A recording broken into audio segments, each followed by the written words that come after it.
कि अभी आए हैं सूचना मिलने पर। जब तक इसकी बेटी को दहेज के कारण कुछ दरिंदों ने इसको जला कर राख कर दिया है, जो कि घटना आ रहा है देखने को।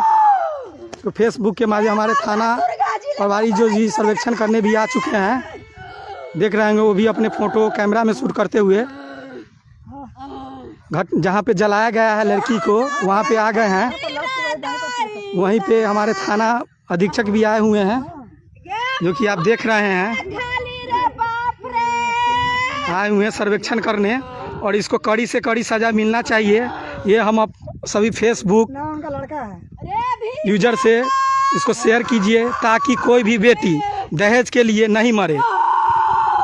हमारे प्रधानमंत्री बेटी बचाओ बेटी पढ़ाओ का करता है, फिर भी दहेज के लिए सैला रामपुर में दहेज के लिए ये अय्यापुर थाना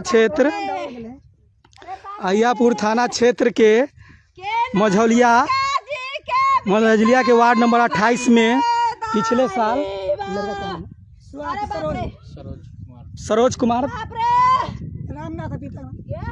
कुमार पिता रामनाथ मझौलिया के निवासी से उसका लड़की का शादी 2019 में हुआ था और उसकी निर्मम हत्या करके 4 बजे भोर में जला दिया गया। कृपया इसको आगे फॉरवर्ड करें।